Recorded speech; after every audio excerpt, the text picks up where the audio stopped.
Қайырлы ақшамлар, эфирде нәтиже программасы, студияда сілерінің мен Шевкет Наматулаев селямлайым. Қырымның Ишғалжы Харби махкемесі Ялталы Хизбут Тахрир давасының 6 мабусыны да ярым елға апсте қалдырды. Сөз Муслим Алиев, Эмирусин Куку, Энвер Бекиров, Вадим Сирук, Рифат Алимов ве Арсен Джипаров аққында кете. Мевзуны тапсилатлы жамықберіма Сельвина Сидбулаева огренді. Ақмешітеке жғалжылерінің Арби махкемесі янында лақайтол маханлар топлаша. Олар Ялталы Хизбут Тахрир давасы бойынша қабатланған мабюслерге қол тұтмақ келді. Русияде бұл тешкілят ясақ етілген ве террористик олар ақтаныла. Они не террористы, не экстремисты. Если мы вот так не будем приходить, завтра каждому любому приведут и вот так заберут и будут судить, а мы все будем в окошко смотреть. Нам надо Аллаха бояться, а не тех козней, которые нам строят. Махкеме салонына Муслим Алиев, Эмирусин Куку, Энвер Бекиров, Вадим Сирук, Рифат Алиев ве Арсен Чупаровны кетірелер. Олардан сон адвокатлары кіріп олды. Тақиқаттың версиясына күре Муслим Алиев Хизбут Тахрир бөлігіні тешкіл еткен, дегер мабюслеріні бұл бірлешмеде иштирак етмесінде қабатлалар. Семейное положение, состав семьи. Жена имеет 5 детей. Какое время содержитесь по страже? 11 февраля. Копию обвинительного заключения получили, да? Помните, когда? 24. Спасибо. Ишғалжы махкемесі сынырланны фусулны девам етермек меселесіні бақа. Махкеме салонына мабюслерінің омыран қадашлары ана авиабалаларына қойдылар. Ақайлары девамлы аписте тұтылғанына бақмадан олар адалет үшін күрешмеге азыр дейлер. Мы, говорит, приехали в Крым не для того, чтобы разрушать, а для того, чтобы созидать и жить. Ну, выглядит нормально, альхамдулилля. Как всегда, активные, бодрые. Как они заявили однажды на одном из судебных заседаний, мы докажем, что мы не виновны, потому что мы действительно не виновны. Ну, Арсен немного мучает кашель его. Мы так и не получилось у нас в СИЗО добиться ему обследования. А так, в общем, держится хорошо, все улыбаются, все чувствуют поддержку джамата. Ишғалжы прокурор мабюслер далты ай девамында аписте тұтылмасыны талап еті. Айтқанына күре олар азат етілсе, дава малюматларыны йоқ етіп, шатларға басқы япып, махкемеден қача білекенлер. Қорчалайчы тарафы есе девлет қабатлайчысының сөзлеріні избатлаған делил бермеді деп, мабюслер ев аписіне кешірмесіні талап етті. Махкеме бір саттан зияде девам етті. Адвокатлар берген делилеріне көз өгіне алмастан, махкеме прокурорға қол тұтты. Наверное, все помните, что помимо участия в Хизбут Тахрира эти ребята обвиняются в попытке государственного переворота, изменения конституционного строя Российской Федерации. Государство и боится этих 6 ребят. Это государство, у которого есть оружие, ядерное, огромная армия, государство, которое воюет в Сирии, в других горячих точках. Вот она боится 6 ялтинских ребят. Махкеме яқын вақытта топланған делилеріні бақы башламақ керек. Сөз терроризм ақында кеткені үшін махкеме топлашулары Ростов-на-Дону шеріндеке Шимали Кавказ Арби махкемесінде бақылачақ. Адвокатлары се дава Қырымда бақылмасыны талап ете. Чтобы судьи сюда приехали и дали возможность защиты представить все доказательства. Здесь находятся все свидетели. Если сейчас не все адвокаты смогут выехать в Ростов на рассмотрение данного дела, сразу же были назначены адвокаты от государства. Даже у очень опытного, даже у очень добросовестного адвоката недостаточно будет времени, чтобы подготовиться и сразу же сходу вникнуть в особенности данного уголовного дела. Мабюслер ән аз келечексене майысын 27-сіне қадар аписте тұтылачақ. Оларыны аман-аман 2 ел евелсі аписке алған еділер. Бұл күнлері мабюслеріні Русияның Ростов-на-Дону махкемесіне кешірме кереклер. Бірінші топлашу в декабрның 11-де Шимали Кавказ Арби махкемесінде бақылачақ. Эльвина Сидбулаева, Наталья Малерчук, Қырым, Заман, АТР. Ишғалжы махкемесі қабыл еткен қарарыны мұзакер етмен кетшуін Қырымдаки адвокат Эмиль Хурбединов или бағландық. Телефон вастасын ені білбей бұзнайшысына. Селям алейкум. Алейкум селям. Ве бірінші суалым айта білесімі, не үшін бұлеттілерді ярым елға девам еттірділер, евелсі 2 ай апсте тұтық мұдетіні девам еттірділер. Бұл сефері сейінді бірден ярым елға 6 айға. Сегодня было продление уже не простым там Симферопольским, Киевским судом, а было продление уже судьей Северо-Кавказского окружного суда. То есть под ведомство этого суда поступили, так скажем, ребята Ялтинская шестерка. И на время прохождения суда избирают именно такой срок, пока не будет вынесен приговор. Поэтому такой большой срок. Все, что они до этого сидели, уже не в счет. Сейчас начинается новый отчет их ареста. Соответственно, когда начнется рассматриваться их дело по существу. И когда избирают такой срок на полгода. Эмилбей, мына мабуслерінің 6-сы да махкеме салонына кетірілді. Олар махкемеде не қанда айтып олдылар, қадалар оларны ештілер ме? Еще раз, Шевкет. Мабуслер эпсы демек махкеме салонына кетірілді. Олар өз чықышларында в своих выступлениях, о чем они говорили и услышали ли их судьи? Конечно же, высказали обе стороны, говорили и прокуратура высказала свое мнение, абсолютно шаблонное мнение по форуме, где строится все на предположениях о том, что якобы кто-то может убежать, кто-то может уничтожить доказательства и так далее. И, конечно же, выступили сами те, кто обвиняется в двух таких вот преступлениях: терроризме и попытке свержения конституционного строя. Выступили все, в том числе и мой подзащитный Вадим Ширук, и Муслим Алиев. Они сказали, что все это абсурдно, что никто из них не собирается убегать. Эдем Семидляев в своей речи сказал, что мы, крымские татары, приехали сюда не для того, чтобы убегать с нашей родной земли. Мы приехали сюда, чтобы жить и чтобы дальше в мире сосуществовать со всеми. То есть ни одного факта какого-то прокурор не высказал, не представил ни одного доказательства о своих, в оправдании своих каких-то предположений. Но суд, как всегда, не услышал нас, и было продление на полгода, до мая месяца они будут содержаться под стражей. Эмилбей, сіз ве дигер адвокатлар демек мабуслер апсте дүгілді евде тұтылмасына рижа айтыз. Демек чүнки евде де тұтыла білелер. Олар 1,5 жылдан бері, 2 жыл олacak енді апсте олғанларына. Ама прокуратура айтқанына көре, олар делилерін демек доказательства могут уничтожеділер. Сіз насыл түшінесіңіз? Олар бірде-бір тесір етіп олалар ма? Демек азатлықта олсалар, евде олсалар? Конечно, это заметили все, и коллеги, и сами ребята. Они сказали, что если дело уже передано в суд, если все доказательства уже собраны, они находятся у ФСБ, они находятся у суда, и поэтому говорить о каком-то там попытке уничтожить доказательства — это абсолютный абсурд. Все свидетели обвинения допрошены, есть их протоколы. И поэтому говорить вот эти предположения, они абсолютно абсурдны, звучат в условиях того, что дело уже расследовано, все материалы собраны. И я говорю, все абсолютно по форме, просто цитируются статьи УПК и не приводится ни одного доказательства. Ве бұл давада да гізлі шаатлар олacak mı? Çünkü білеміз, бұл Ростовта бақылған дигер Хизбут Тахрир давасында гізлі шаатлар бар еді. Олар бетлері, қапалы адлары белі дүгіл. Бұл давада да olacak mı öyle адамлар? Еще раз, Шевкет, плохо слышно. Демек кечкен бұл Хизбут Тахрир давасында Ростовта бақылғанда гизлі шаатлар, скрытые свидетели деген адамлар бар еді. Бұл давада да olacak mı? Бұл адамлар бар ма? Енді белі ме? Да, конечно. Мы изучили материалы, с материалами мы ознакомились. И в этом судебном заседании, да, я думаю, во всех этих делах есть скрытые свидетели, так называемые, то есть свидетели, о которых никто не знает. Мы, как защита, не можем выяснить их личности и, собственно, не можем определить, говорят они правду или нет.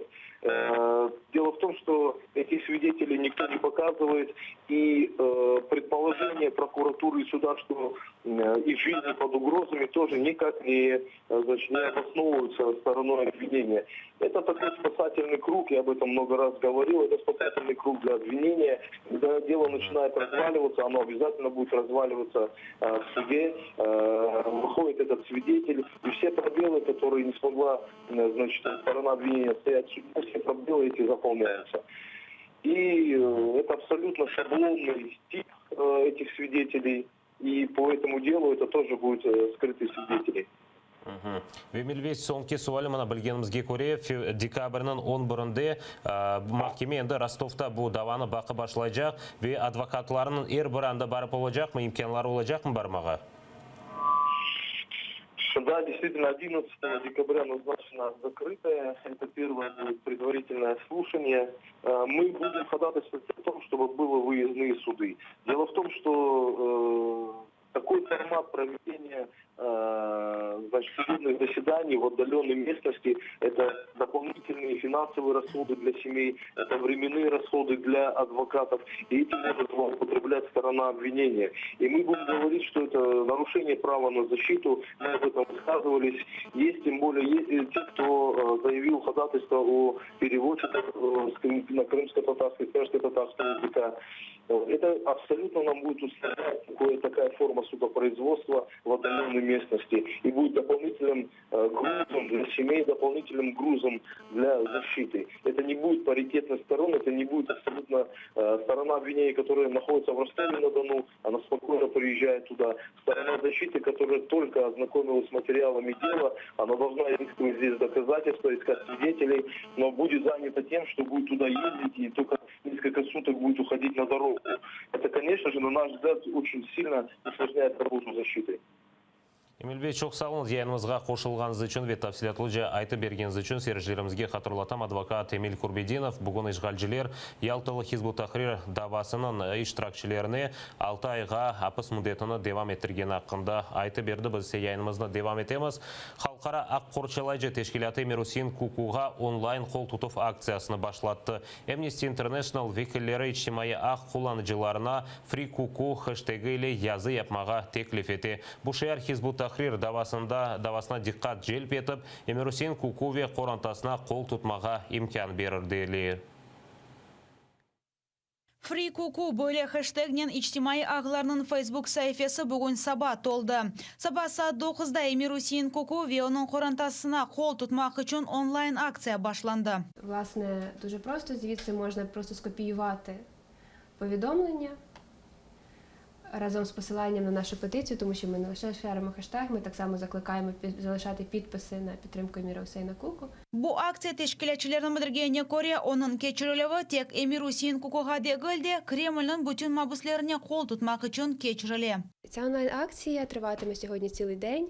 Ми закликаємо людей шерити хештег Free Kuku або Свободу Куку і вимагати звільнення або писати від себе слова підтримки родині Еміра Хусейна Куку та всім кримським татарам, яким зараз так необхідна наша підтримка. Це ті прості дії, які кожен і кожна під силу зробити, не вдаючись до якихось ризикованих дій.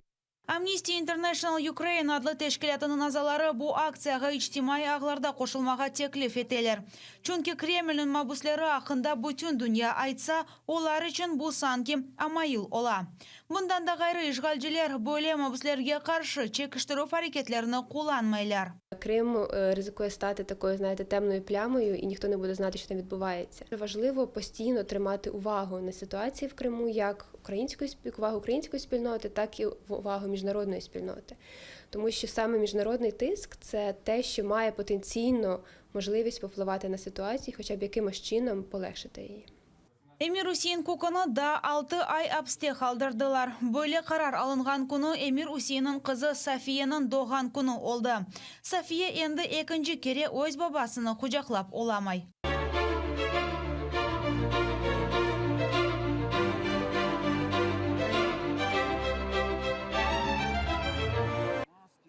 Эмирусин Kuku fevral ayının 2016 senesinde terrorizmde kabahatlanıp yakalandı.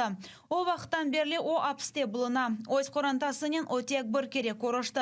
Bugün ise mahkeme oturuşu devamında o öz apayını ikinci kere ko'rdi. Мы очень надеемся, что весь этот абсурд, все это фальсифицированное дело просто разлетится как карточный домик. Очень надеемся, что справедливость все-таки восторжествует. Конечно, на суд детей не пускают. Все из-за того, что якобы травмируют психику. Они об этом не думали, когда вламывались ранним утром в наши дома. Resmi ma'lumotlarga ko'ra aksiya bugun boshlandi, ammo Emir Hussein Kukuni azat etmek uchun shiorlar cho'qdan beri paydo bo'ldi. Bu flashmobga endi 100 dan ziyada inson qo'shildi. Oksana Kutsel, Danil Karp, Zaman, ATR. Кремль Илим Умеровның азат етілмесіне дайыр бұйрықны айдылатмаға разы олмады. Бұл мәліматны берілмесі мүмкін дегіл деп айтылар Русия президентінің мемориеті берген жевапта. Шымды біз телефон вастасынен Межлис рейсінің мавины Илим Умеров или бағландық. Илмаға біздің ештені селям алейкум. Білгенімізге көре адвокат Эдем Семедляев сіздің бұйрығыңыз еле Владимир Путиннің бұл Русия президентінің мемориетіне мектуп yazған еді. Білмек үшін не үшін сізні Қырымдан шығардылар ве Түркияге yolладылар? Біліп олдыңыз ма? Yazıklar olsun, cevabını aldık ama bir şey anlap olamadık bu cevaptan. Ben şimdi Rus dilinde okuyup vereyim ne yazdılar. В соответствии с подпунктом 3 статьи 6 Закона об адвокатской деятельности Российской Федерации предоставление интересующих вас сведений не представляется возможным. Еле біздің меракландырған сұрағына жауап олар бермеділер. Біз әлі да білмейміз. Асыл Путиннің эмирі барым, жоқым. Сон Қырымға кірмек ясақ барым, я да жоқым. Еле бір вазиетке болғанымыз девам еткешті. Велбеғін асыл түшенсіз, не үшін сізден бұл мәліматны гізлейлер? Біріншіден мен бұлар адвокатский деятельностьке есепханалар. Үшін мен еле бір қарар алдым, өзім адымдан yazacağım да мектуп.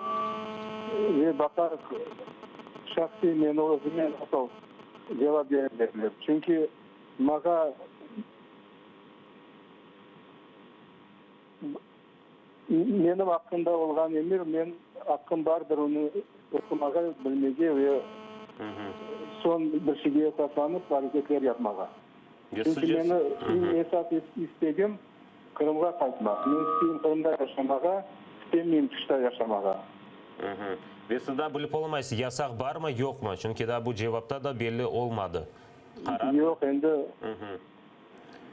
Kırım'dan aldatıp çıkardılar. Türkiye'ye alıştılar. Son Türkiye'den geldik Kiev'e. Ve Akdem'den ekimiz şimdi mındamız. O da bilmeyi yasak barım ya da yokum. Ben de bilmeyeyim. Ama onun kolunda bir vesika var. Çıkaneden boşatkanda Bakçısaray'daki adresini yazdılar. Kayda barıp toktayacağı ilgilendiği yerde. Ama bende bir şey yok. Ne emir var, ne bir vesika var, ne bir laf ettiler. Onun için meni istediğim Kırım'a kaytmak. Ama yasak barım yokum bilmeyeyim. İmkan var mı da bu malumatını bilmege verecekler mi yok mu? Nasıl düşünüyorsunuz? Mektup yazıp son cevabını alganda bakarız da ne yazacaklar. Ona göre son hareketlerimizin değiştireceğimiz ya da devam edeceğimiz. Ve da bile sualım ona Türk haber vasıtalarında bile bir haber peyda olğaydı sizni ve aqtaymağаны demek Rusiya bir agentlerini dengiştirgenler. Bu versiyaga inanasız mı yok mu? Ben bilmeyeyim bu meseleden bir şey. Bizge Türkiye'de de, Ukrayna'da da, Kiev'de de kimse bir şey aytmadı. Bu meseleden asıl laf yükseltmediler. İki tane Cumhurbaşkanı'yla konuştuk, iki tane Prezident'le. Bu meseleden laf asıl olmadı. Onun için tam sonunu bilmiyoruz. Siz gibi internetten okuduk. Aktem de bilmeyeyim bu meseleden. Gerçek değilim. Olabilir. Çok sağ olun İlmiyaға yanımızға қосылғаныңыз үшін ve bu vaziyet hakkında tafsilatlıca anlatqanınız için. Biz yayınımızda devam etemiz. Meclis reisinin muavinleri İlmi Umerov ve Aqtem Чийгоз октябрның 25-inde azat etilip Türkiye'ye teslim etilgen edi. Sonra ise onlar Kiev'ge keldiler.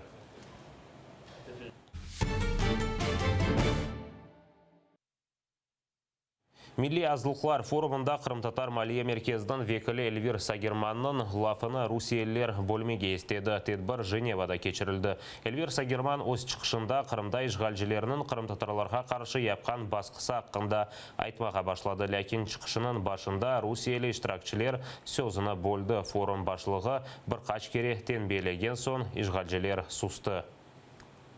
Крымские татары неофициально признаны источником опасности для де-факто властей. Из 300 тысяч людей, десятки тысяч людей вынуждены были уехать на материковую часть Украины.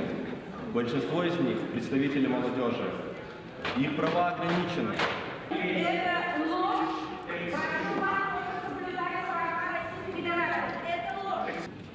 Благодарю, господин председатель. Rusия Qırım işgalini başqalıqlarından berili repressiyalar ensiklopediyası Kiyev'de təqdim etildi. Kitap işgal olunğan Qırımda insan haqları bozulğanını tarif etti. Anda 3 yıl devamında haqları bozulğan təxminen 500 insanın təqdiri haqqında hikayeler kirsetilgen ensiklopediya 5 bölükten ibaret. Öldürüvler, zorbalıqnen gayip olğanlar, qıynalov, siyasi, jinayi ve memori davalar. Kitapını İngiliz tiline tercüme etip Birleşken Devletlerde Qırım резолюциясы бақылмастан әвел тарқатажақлары. В первую очередь он отправляется в офис прокурора Международного уголовного суда. Оно будет дальше использоваться для Международного суда ООН, для Европейского суда по правам человека. То есть, в первую очередь, международные экспертные организации и международные правительства, которые смогут на нее опираться. Потому что здесь не совсем полная информация. Многое остается за кадром, потому что собирать информацию очень трудно. Люди в обстановке страха просто боятся, потому что те люди, которые сообщают какую-то информацию о беззакониях, они уже в зоне риска. Многие люди не понимают того, что думают, что если они там будут промолчать, они будут в безопасности. Наоборот, надо больше кричать, говорить об этом, тогда, может быть, безопасность более будет гарантирована, чем такое молчание.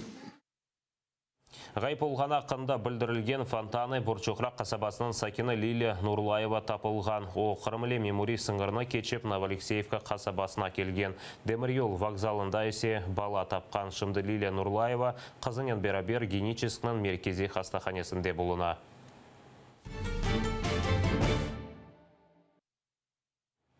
Киев сакинлерінің қыналама не олғанны білмеге фырсатлары олды. Ратлық күнлері Қырым-татарларының мерасимлерінден бір ақында ұстаз дерсі кечірілді. Тәфсилатлыжа Эльвина Сидбулаеваның левқасында тариф етілі. Қыналама Қырым-татарларының ең güzel мерасимлерінден бірідір. Қырымлы Зарема Абдураманова бұтын инжелеклеріні білмеге істей. Ескіден флористиканен ұғырашқанын айта. Шымды есе бұл санатына да ұғренмеге қарар алды. Орнеклер не ifadelegenini bilecek olam. Узнала, что означает символ миндаль. Что означает миндаль? Это символ юной девушки. Тюльпан – это символ юноши. Я этого не знала раньше. Также символ гранат, нар, он означает достаток. Потом все-таки красивее смотрится на фест. Знак крымских татар, то есть, который ассоциируется с женским началом. Скорее всего, нужно делать его поменьше, как цветочком. Я думаю, что будет намного симпатичнее и нежнее смотреться. Устаз дерсінің әрбір iştirakçısіне қына ве теміз кағыт берілді. Башта олар кағыттар есім yapmaға соңра есе еліні қыналамаға оқырене. Әрбір орнекнің өз манасы бар. Киевлі Инна ве Евгений ресімде sevgilerini tasvir etkенлер. А сегодня муж нанес мне сердечко, а я ему и обручальное кольцо. Вот только что. Он будет чуть-чуть светлый, а потом потемнеет. Вот Кирилл, он мой сосед по парте, он добрый. Я думаю, что он скажет: ух ты, Настя, как красиво. Имени Қырымда да қына кежелерінде олғанына тариф етем. Дань крымско-татарским традициям. Каждый символ что-то обозначает. И я видела несколько раз, как рисовали невестам белых. То есть это очень символично, так красиво. Мне очень нравится. Қыналама үшін фарқлы түслер қоланыла. Келіннің елінде бейаз қына ола. Да чоқысы қаверенгі қына қоланыла. Қына 3 hafta devamında silinmей. В Крыму очень часто проходят такие мастер-классы, а тут это новшество. И хотелось бы донести нашу культуру. Цель этого мастер-класса была познакомить жителей Украины с культурой крымских татар. Эльвина Сидбулаева, Ислам Пинка, Заман, АТР. Будақада нетиже программасы сонuna келді епімізге қайырлы ақшамлар тілейм дайыма атырылы олымыз қорышкенже.